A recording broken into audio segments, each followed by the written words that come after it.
Have you ever wished that when you entered those Filipino gatherings, that instead of being greeted with questions or tumabaka ka statements, sometimes even questions that you don't have the answers to yet because they are tender questions, that you wish that you would be allowed to warm up first for the bigger questions, or even the option not to be asked at all. In this episode, let's explore the art of asking questions. In Filipino, pagtatanong. Are Filipinos truly bilingual? We use the same language at home but speak in love languages foreign to each other, together but separated. Kamusta? I'm Roanne, licensed psychotherapist mom, immigrant twice, first-generation Pinoy raising my mixed Filipino-American children in America. I found that after visiting 500 Filipino homes, I continue to be a student of the culture. In this podcast, we would be seatmates in this beautiful cultural classroom. And by the way, did I tell you I need my kaping barako straight from Batangas before each class? If you're interested in learning the deep intricacies of the Filipino culture, especially as it merged with American culture, talks about trauma-informed care, and deepening your Filipino relationships across generations, which includes my fave topic, Pinoy love languages, you're in the right place. Friends, I want to share with you that in the Spotify platform, this platform that I'm using, that the review for this podcast, the Pinoy Love Language podcast, is that we are the top 25 most shared globally podcasts. So there are 16 countries that are listening to this podcast. How cool is that? One of which, maybe not surprising, the US, Canada, of course, the motherland, Philippines. Kamusta sa ating mga kababayan? Even in Taiwan, Germany, Australia, at iba pa. Thank you po sa pakikinig. Thank you for listening. I ask you to share this podcast to others in the spirit of kapwa because people don't know what they don't know yet. And I'm a believer that when we know better, we actually care deeper. So if you haven't shared or left a stellar review that speaks to you, do you mind doing that now? And maraming salamat. I appreciate it. This episode is brought to you by the Inner Child Playground, 30 Days to Restoration, to allow your inner child to show itself in your psyche's playground through playful awakening of your intuition using somatic of the body and your personal creative expressions as portal for restoration. You don't have to be an artist, no artistic skills required. If you find yourself that you're tired of procrastinating, of feeling not good enough, it's the inner child that usually is tugging on your skirt, your clothing, and asking you to take notice. So in this course, that's exactly what you're going to do, but in a more playful way to restore your inner child awakening and your intuition. So I'm going to leave the link in the show notes. Kamusta friends? Welcome to another episode of the Pinoy Love Language podcast. This is your host, Roanne. I hope you're feeling well today as you are listening to my voice. As you always know, I go straight to the point. We're not gonna put a lot of fluff because this is basically serving you with the menu that engage you to listen to me today. So let me begin. This is not just a Filipino-American experience. In the motherland, it's possible that when you enter spaces, people may be greeting you, but also may be using questions as an opening. Now, why do we do that? It's rarely explained in the Filipino-American psychology, this concept of hindi ibang tao at ibang tao. I'm going to break it down, so don't worry. I've also written at least a couple of blogs around this topic. If you prefer to read, I always link the Kalamansi Juice blog, so you can always take your time to read. I know I have emails from many of you who had said, I've sat down and I consume all of your blog posts. So maraming salamat. So if that speaks to you, there's also the link. Now, when we say hindi ibang tao, that means not the other person. When we Filipinos talk, they'd say, it's okay, don't be embarrassed. You can ask him. Hindi naman siya ibang tao. Basically, that person is like family. You don't have to be extremely polite, and you could actually tell him exactly. When you are ibang tao, I wish I could show you a graph, but I'll do a blog post on that. When someone is perceived as ibang tao, that means they are the other. So they're not part of the circle, at least yet. And in the culture, most collectivistic culture really emphasize being polite, gauging the atmosphere of the group before one actually expresses an individual need.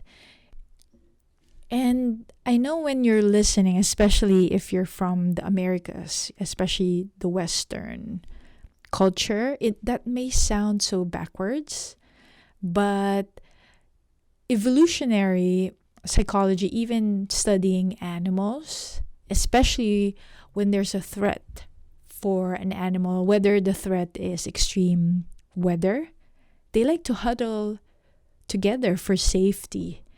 And what I want to postulate, sometimes when we are living in the Western culture, and especially with social media, because for me, it makes everything almost like we all have a channel. We all have our opinion. So it shrinks down the world into the screen, into an image, into a certain number of characters. And would it seem that that's just the way the world is, that we have to just express ourselves, that's the only way, the only way is to be individualistic.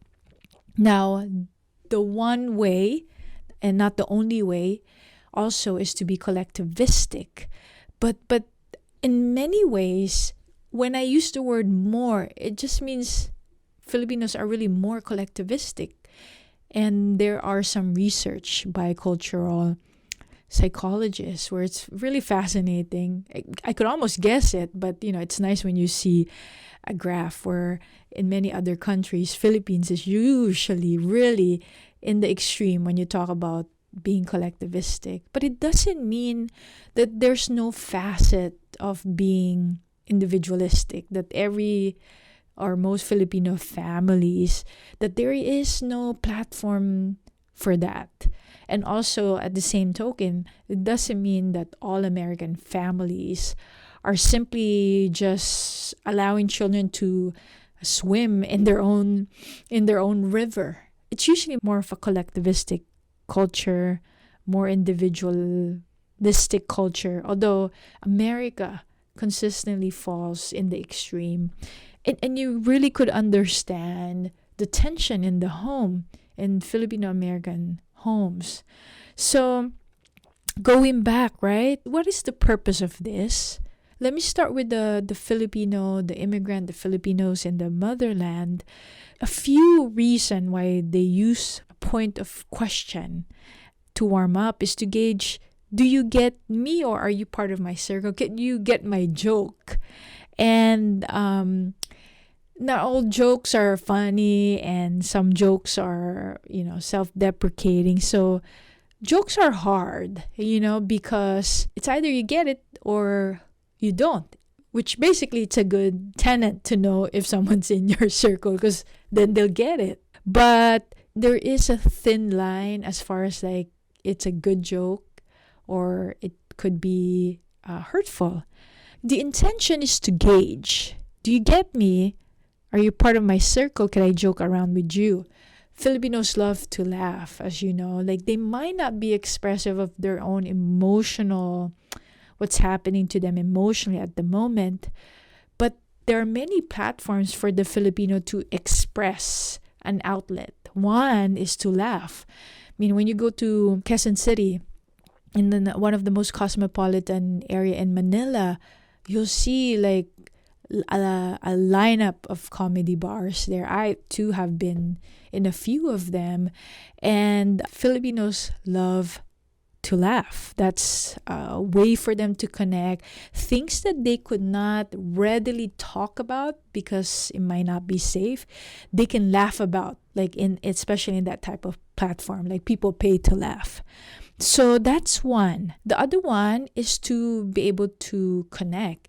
All these have an overarching theme of the intention is to connect. I mean, to think about it, like, why would someone want to invite you, prepare their home, prepare a spread of food, to simply disconnect? I mean, maybe it is true. That's one thing I want to be forthright. Some people might be tactless, or they're just insensitive, but the intention is to connect, right? We always say, makakating dila, the itchy tongue, and sometimes people just want to ask questions for their own information. But for the most part, now you hear this so much in social media, which makes it harmful, because if someone tells you, when you look at the top of the mountain, you could see this type of tree, more than likely, you will be looking for that tree. So if you're going to enter Filipino gatherings and there's so many people sharing that, oh yeah, you'll see this, you'll see the rude tita, it's likely that you will find it. It doesn't mean that it doesn't exist, because they're there. But for the most part, I want to believe that they're there because they want to connect, tactless. And there's ways around that. In the next episode after this one, I will be talking about the art of responding. Now, what another difference, the main point about Filipinos asking a question is to connect, to gauge, hindi ka ba ibang tao? Which is, are you part of my circle? Can you get me? Would I easily offend you? Would you easily be offended by me? These are questions unconsciously that a Filipino would like to get answered so that they can get even closer to the person. Now, they're really asking a question, and you can answer the question or not. In the art of responding, again, in the next episode, I'll talk more about strategies on how to respond beautifully so that there's less tension in that relationship. And once you go over that hurdle, what you would find is you can actually really enjoy that relationship. Now, the difference in the American culture, Americans are very task oriented. There is always a purpose for something. Like when I first came to America and someone greeted me, "Hi, how are you?" I mean, for the Filipino, when you ask someone that question, my assumption is that you want to know how my day went. But later, I understood that the purpose of that is basically to say hello, to be polite. There is an agenda. There is a task, if you will. So even when Americans are, some of course generalizing, even when we do meetings, there's usually an agenda. An American, we don't want to waste time. Even the concept of time is very different for the American and the Filipino. And everything we're talking about is a collective expression. I always share this because, of course, not every single person is that way. This is just a collective expression. Now, when someone is task-oriented, there is always an end to it. There's an outcome. There's something, like even in our work in America, there's a measurable outcome. Now, when you ask question, you're asking a question because you want to get a response. There was a quick story of a cultural anthropologist. She was saying this American was in the airplane with this other person. The American was kind of like chatting because they're sitting next to each other. The person felt really good, and at the end, when they were about to board the airplane, the other person was expect that they'll connect further. But when the American stood up when they were about to board, lifted the overhead compartment, he grabbed his bag and he said, "Well, have a good day, man," and he just kept going. So there is a purpose for that. They were sitting together. It was to connect, but it was only to connect for that purpose. So it's very purposeful. There's nothing wrong with that. Always when they're talking about cultural nuances and differences, if your mind is going to thinking, oh, but that's wrong, but this is right, that's exactly the point, is that there isn't exactly a right way, but a preferred way for a particular person or a cultural group. Remember, we have so many different exposure. I mean, even the weather in America and in the Philippines, that's so different. Why would we be the same, in the way we communicate? I mean, it would make sense that we have different variation. So the difference there, going back to the Filipino American and the Filipino immigrant, is that if you were raised in the American culture, when you ask a question, you want to be responded to. There's a purpose why you ask a question.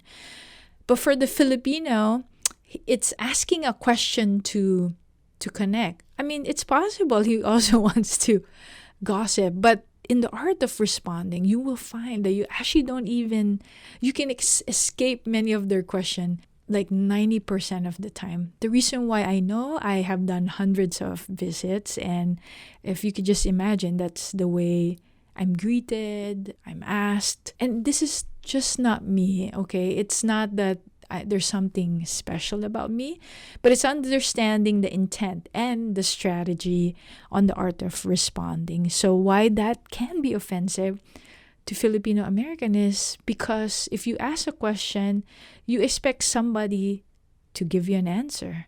But the Filipino is not exactly, it's okay, he was fine. He likes an answer because, it's information, but it's fine not to be answered as well. He may be using that for the most part to connect. When we come back, we'll talk more about, should we stay as we are? Like, what should we do? Should the immigrant learn how to not ask a question, and should the Filipino American just absorb that that's what they mean and they are coming from good intention? So stick around, let's explore that further. Diyan ka lang.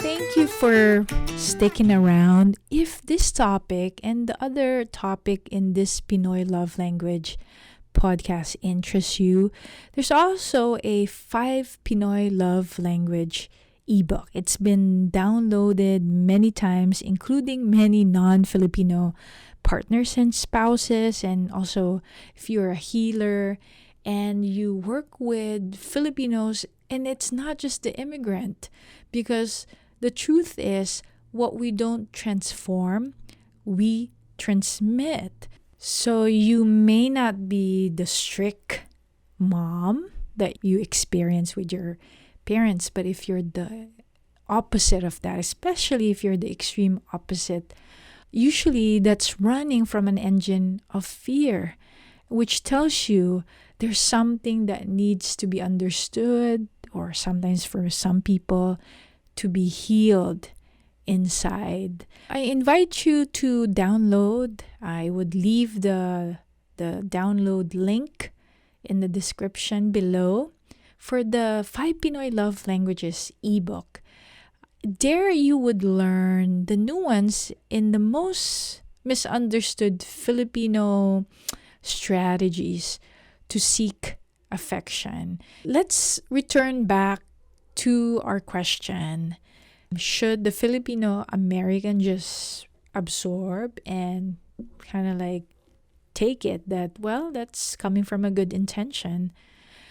And should the Filipino immigrant just change their whole repertoire as far as making someone feel warm or welcoming them, and their strategy to sense if the person is hindi ibang tao, which is not a different person. This person is safe, I can hang with this person. I would answer it using a metaphor. In the Philippines, I've drove there for many years. Even children know that red light is to stop, yellow is to yield, and green is to keep going, right? Go. If you drive in America, that's the rule. When you go to the Philippines, the yellow means actually keep going, So people would actually step on their brake. It's like the latter part of the yellow, which some people also do that here in America, but much more there. Like yellow is like, this is your last chance, basically. Keep going. Press on the gas before it turns red.